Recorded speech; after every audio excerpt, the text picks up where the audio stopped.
أعوذ بالله من الشيطان الرجيم بسم الله الرحمن الرحيم الحمد لله رب العالمين الصلاة والسلام على رسول الله محمد وعلى آله وأصحابه أجمعين اللهم ذكرني ما نسيت وعلمني ما جهلت وارزقني العلم والحكمة يا عظيم يا حكيم ربنا واجعلنا مسلمين لك ومن ذريتنا أمة مسلمة لك وأرنا مناسكنا وتب علينا إنك أنت التواب الرحيم ربنا آتنا من لدنك رحمة وخيرا من أمرنا رشاد رب اشرح لي صدري ويسر لي أمري بسم الله والله أكبر El birliği degan tarixte uşunu ulayın dep köpten beri uşunu oylap жүрдүm эле. Ошону бүгүн ишке ашырайын деп ойлоп атам. Эми Кудай Тааlam элибизге иман жолун берсин, өзүнө баш ийген момун мусулман жана урпактарыбызга иман берип, жаштарыбызга иман, карыларыбызга хикмат, даанышмандык берсин. Бүгүнкү айтарым эл бийлиги деп көп айтам да, көбү таң калат. Кандайча бийлик кылам мен? Же бийлигим жок болсо, же бир депутат, же министр, же президент болбосом, кантип мен бийлик кылам деген суроо беришет да. Ошого жооп кылып айтып берейин. Адамдын бийлиги эмнеде?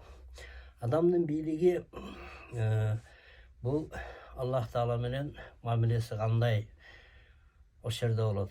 Мусулманчылыгы канчалык, дуасынын кабыл болушу негизгисичи.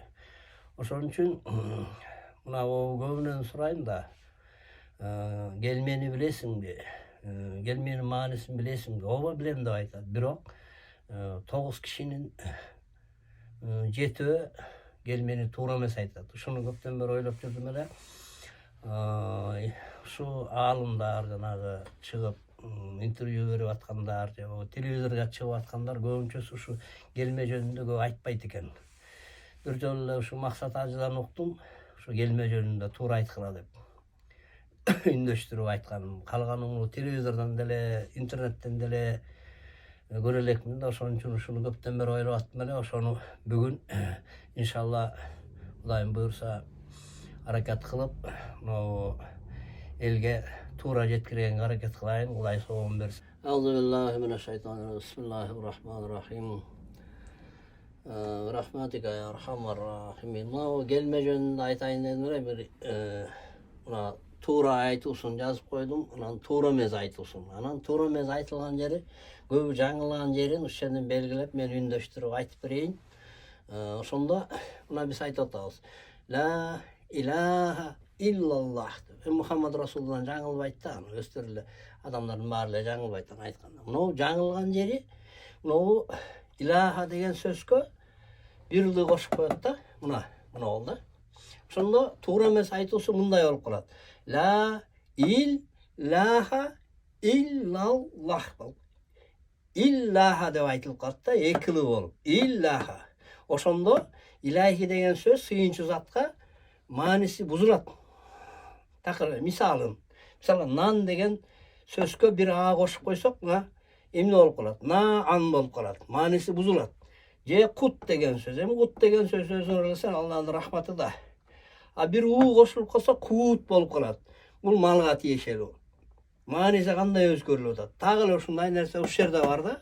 Көбү ушул жерден жаңылат. Ла иллаха деп айтат. Бул туура эмес айтылышы. Мынтип айтуу мүмкүн эмес. Ошон үчүн мына билимдүүлөр келмени көбүрөөк элге таратканга аракет кылыш керек болуп турат окшойт. Эл ушуга муктажбы деп ойлоп калдым. Себеби канча кишиден сурадым, ошондо бир 10 кишинин экөө туура айтса айтат, ашып кетсе. Калганы мынтип айтат. Ла иллаха иллаллах деп, иллаха иллаллах деп, илахи деген сыйынчу зат деген маанисин жокко чыгарып таштайт. Мына бул жерде мааниси бузулганда кайра кайталайын. Мына нан деген эле сөзгө бир а кошуп койсо, мына наан болуп калат. Же кут. Кут деген сөзгө бир у кошулуп калса, кут болуп калат. Кут. Мына мааниси канчалык бузулуп атат. Ошондуктан мен азыр үндөштүрүп айтайын. Бисмилlah. Ошол туура айтуусун мына ila degенди соссоңор эле ошондо чыгат. Мына туура айтуусу. Ла илаха иллаллах. Бияктан жаңылбайт да иллаллахты. Мына жаңылчу жер ушул жер. Ла илаха иллаллах. Ла илаха иллаллах. Ла илаха иллаллах. Ушуну муну созулмаа, ошону соссоңор эле туура чыгат. Ла илаха иллаллах. Ла илаха иллаллах. Туура эмес айтылуусун түшүндүңөр да мына. Ла иллаха бүттү. Маанisi buzuldu. Sıyınçı zatты жокко чыгарып салдык. Келменин маанisi buzuldu. Туура эмес айтып алдык. Адам ойлойт, мен келмени айтып, туура айтып атам, келмени айтып атпаймынбы, Кудайдын коргоосундан деп. Ана сыйынчу затты жокко чыгарып атса, келменин маанisi buzuldu, коргондо болбой эле күнөөкөр болуп калышы да мүмкүн да. Ошон үчүн ушуну тууралап алгыла. Ла илаха иллаллах. Ла илаха иллаллах. Ла илаха иллаллах. O ilahını sossele ошондо туура чыгат. Ла илаха иллаллах. Көрдүңөр? Жаңылган жери ла иллаха деп айтат көбүнчөсү мына. Иллаха. Ушуну айтууга мүмкүн эмес. Ушуну тууралап алгыла. Ла илаха иллаллах. Ла илаха иллаллах. Эми түшүнүктүү болдуго? Эми Кудай Таалам ушуну кабыл кылып, туура келмени туура айтып, бул дүйнөнүн да, о дүйнөнүн да ачыкча да, ошондуктан буга өтө кылдат мамиле кылышыңар зарыл.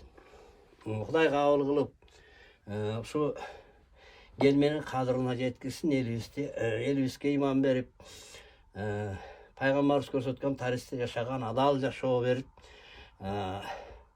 Кудайым өзү райым этсин кыргыз элине. Амин. Илаха амин.